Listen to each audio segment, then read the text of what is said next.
Good morning students. आज हम पढ़ेंगे हिंदी व्याकरण और हिंदी व्याकरण में पढ़ेंगे विसर्ग संधि। इससे पहले हम विसर्ग संधि की परिभाषा पढ़ चुके हैं, लेकिन विसर्ग संधि के कुछ नियम भी होते हैं जिसको हमने नहीं पढ़ा था। तो आज हम विसर्ग संधि के जो नियम होते हैं उसको पढ़ेंगे। ठीक है, तो स्टार्ट करते हैं। विसर्ग संधि। विसर्ग संधि के नियम निम्नलिखित हैं।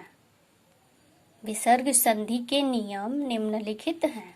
पहला, विसर्ग से पहले यदि अ हो और आगे अ को छोड़कर कोई स्वर आ जाए तो विसर्ग का लोप हो जाता है। ठीक है, विसर्ग से पहले यदि अ हो और आगे अ को छोड़कर कोई स्वर आ जाए तो विसर्ग का लोप हो जाता है। ठीक है, जैसे अतः धन एव बराबर अतएव। यह अतः है, ठीक है, यहाँ पर विसर्ग है ये। ठीक है, तो पहला शब्द क्या है? अतः। इसके अंतिम ध्वनि क्या है? विसर्ग है।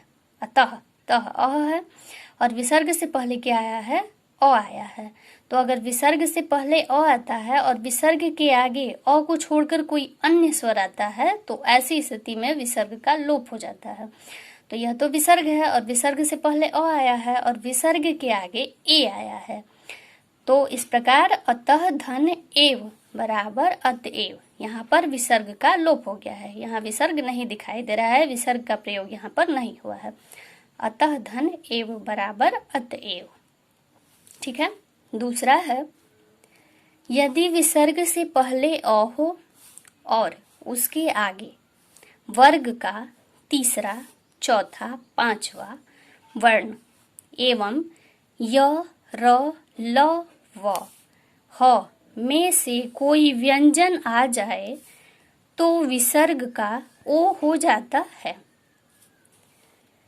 यदि विसर्ग से पहले अ हो और उसके आगे वर्ग का तीसरा, चौथा, पांचवा वर्ण, तीसरा, चौथा, पांचवा वर्ण मतलब तीसरा किसी भी वर्ग का तीसरा, चौथा, पांचवा अक्षर आ जाए एवं य, र, ल, व, ह में से कोई व्यंजन आ जाए तो विसर्ग का ओ हो जाता है।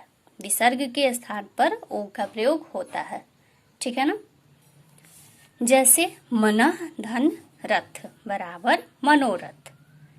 ठीक है, मनः धन रथ, इन दो शब्दों को जोड़कर मनोरथ शब्द बना है। यहाँ पर जो विसर्ग है इसी के स्थान पर यहाँ पर ओ का प्रयोग हुआ है।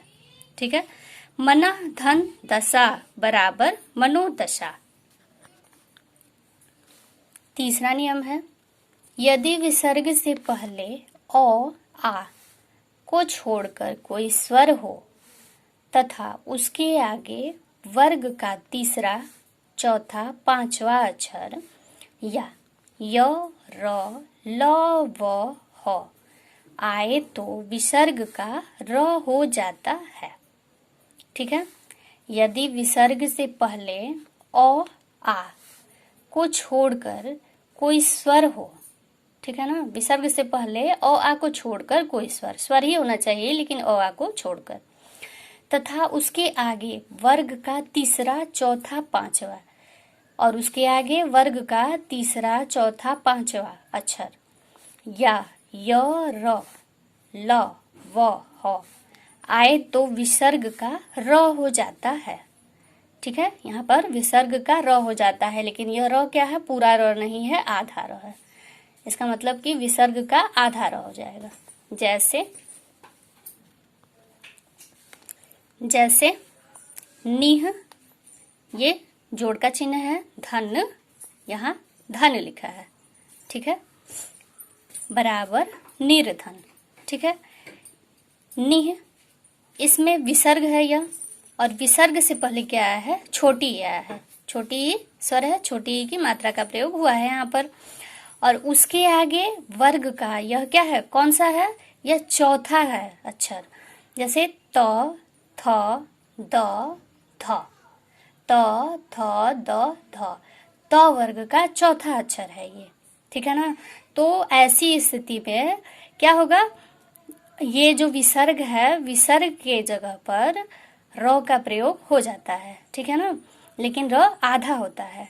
तो निह धन, धन, यह धन है, ठीक है ना, ये जोड़ का चिन्ह है और ये धन है। निह धन, धन बराबर निर्धन, ठीक है। उसी प्रकार निह धन दई बराबर निर्दयी, ठीक है ना। इसके आगे का शेष भाग अगले वीडियो में।